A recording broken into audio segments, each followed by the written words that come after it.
Olá, meus irmãos, olá, minhas irmãs. Que a paz do nosso Senhor Jesus Cristo esteja com você. Eu sou Kleber Vasconcelos e, novamente, em conjunto com nosso irmão Menandro Taufner Gomes, viemos até você deixar a nossa resposta com base na tradição da Igreja Católica Apostólica Romana sobre como no único Deus pode haver três pessoas. Já foi tema até de uma música, né? Que como poderia haver um Deus que ao mesmo tempo era três?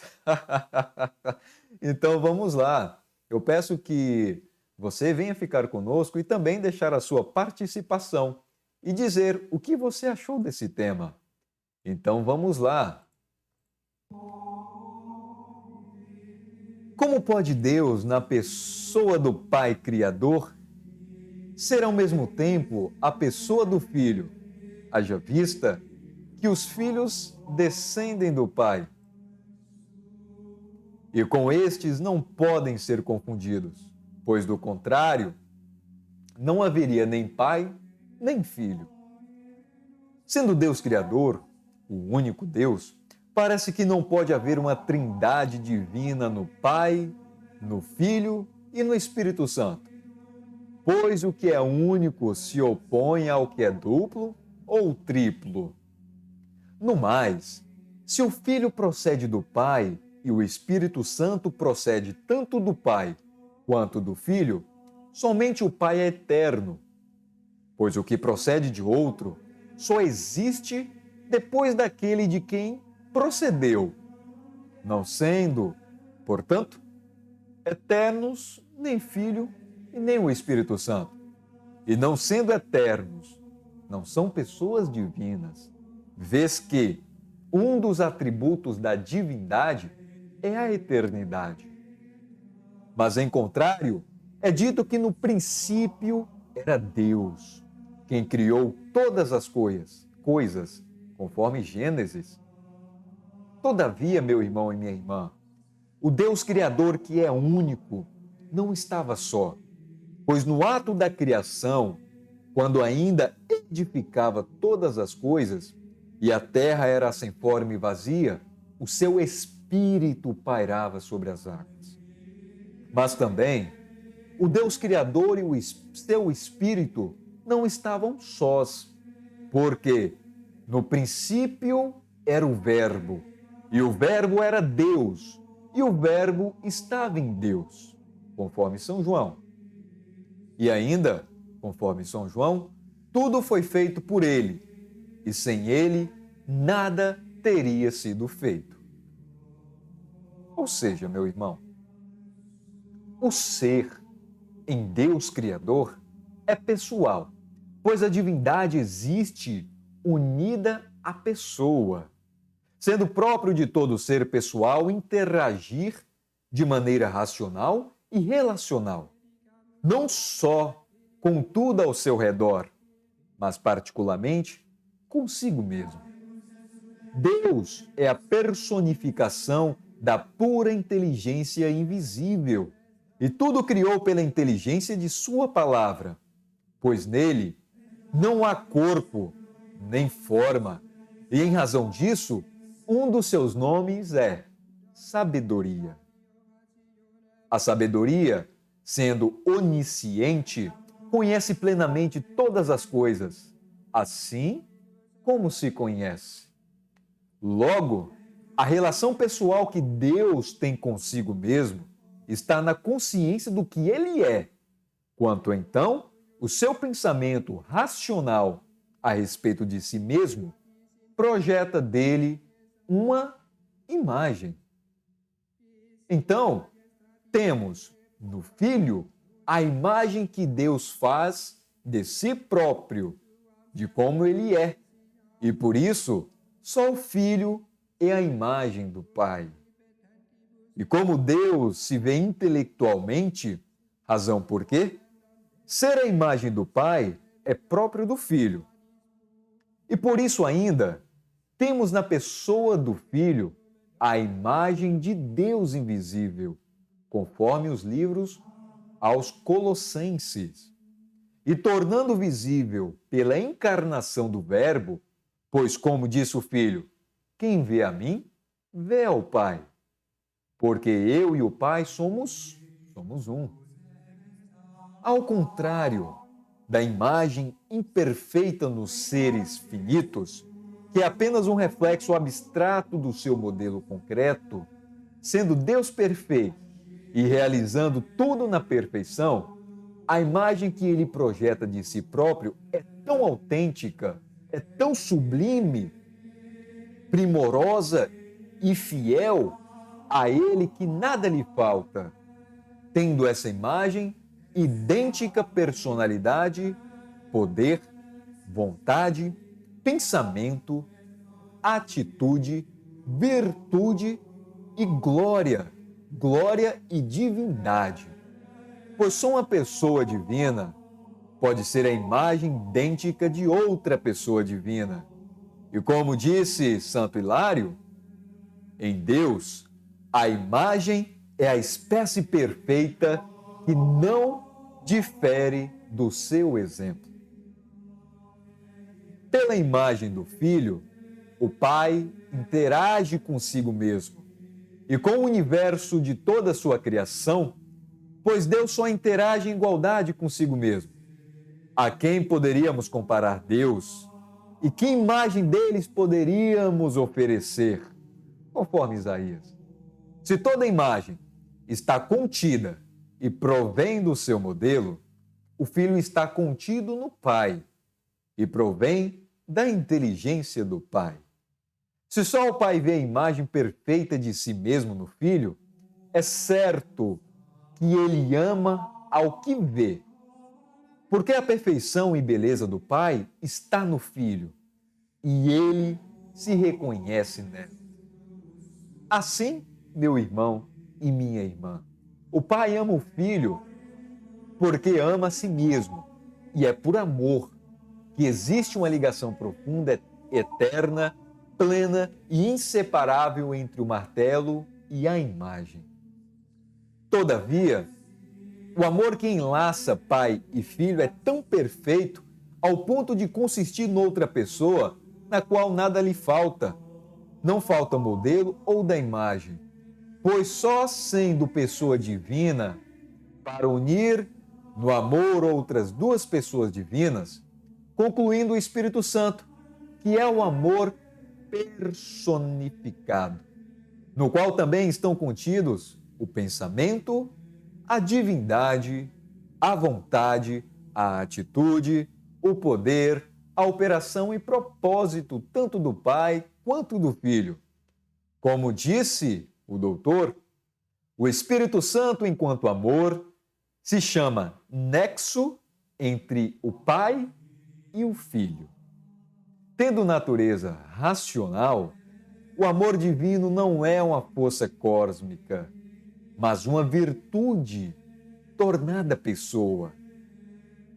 Assim, e desse modo, antes de ser gerado, todo filho estava no Pai, no conjunto das características genéticas que o Pai lhes transmitia, como todos nós estávamos em Adão, antes de existirmos como indivíduos particulares. Um filho não existe enquanto pessoa, senão quando nasce, porque nenhum ser natural é finito. Como um homem pode existir noutra pessoa, senão apenas em si mesmo. Todavia, isso não se aplica ao ser divino e finito, que tanto pode existir nele como também em todas as coisas. Assim, se na natureza humana os filhos ainda não nascidos subsistem nos pais apenas enquanto conjunto genético, na natureza divina, o filho existe no Pai, enquanto pessoa idêntica e consubstancial ao Pai, sem que dele precisa se separar ou dividir. O Filho de Deus, sendo eterno, não precisou nascer, nem ser gerado numa humanidade para existir. Embora o ato de ser gerado e nascer numa humanidade ocorrera para que Deus, no Filho, assumisse nossa natureza humana para padecer na cruz. Parafraseando o São João Damasceno, mesmo como elementos opostos, a água está na terra e o ar está no fogo, inseparavelmente unidos. Assim também é a pessoa do Filho que coexiste no Pai e a pessoa do Pai que coexiste no Filho. Estar o Filho no Pai não anulou a filiação, assim como estar o Pai no Filho não anulou a paternidade, porque em Deus todas as coisas subsistem em perfeito equilíbrio, sem confusão e sem precisar de separação. Uma coisa é a personalidade ou pessoa, outra, o ser ou sujeito que a detém. Num ser ou sujeito finito, só pode haver uma única personalidade, uma persona. Mas tal não se aplica ao ser infinito, onde mais de uma pessoa pode habitar num único ser. E além de infinito, sendo também perfeito, o sujeito ou ser de Deus pode agir ao mesmo tempo pelas três pessoas que nele habitam, sem conflito, sem confusão, sem separação ou desarmonia.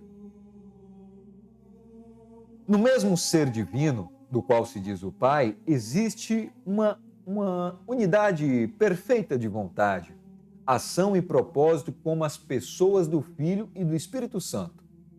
Isso se dá porque, embora hajam três pessoas, há um único sujeito ou sujeição no ser, cujas vontades, ações e propósitos são idênticos, sendo que a vontade, ação e propósito contidos no Pai também estão presentes simultaneamente no Filho e no Espírito, razão pela qual as três personalidades coexistem no mesmo e único ser.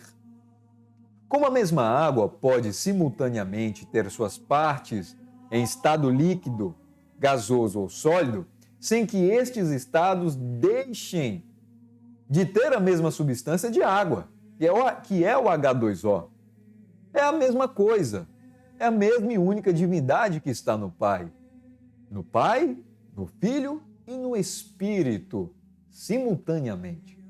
Como ensinou o São Damasceno, na demonstração da fé ortodoxa, ele disse: eu estou no Pai e o Pai está em mim. Nenhuma diferença de vontade, de pensamento, de operação, de poder ou de qualquer outra perfeição. Coisas que em nós produziriam uma divisão real e total.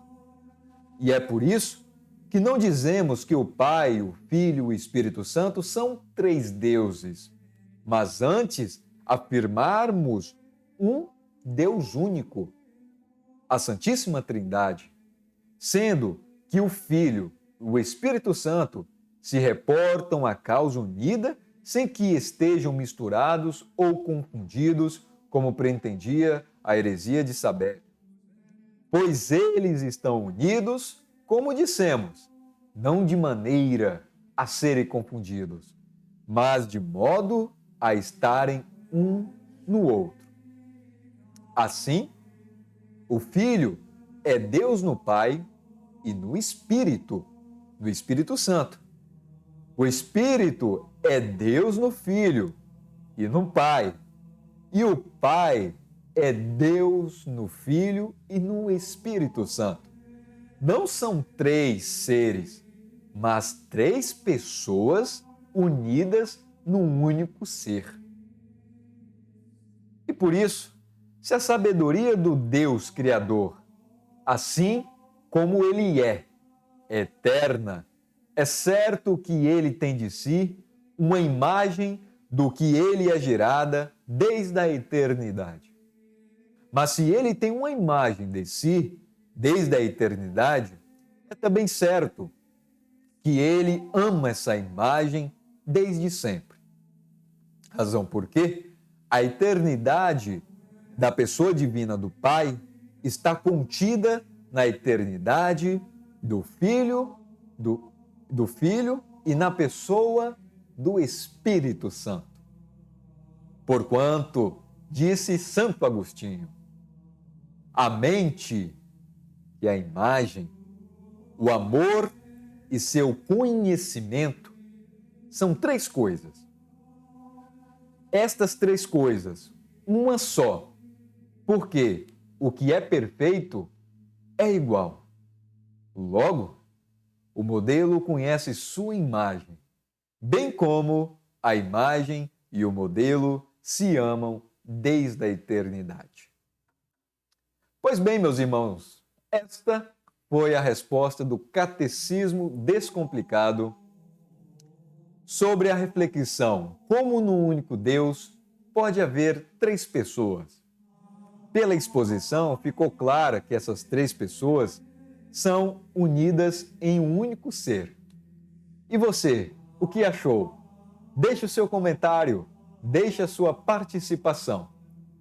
Sendo assim, eu te agradeço mais uma vez pela sua atenção e pela sua permissão em estar levando esta reflexão até você.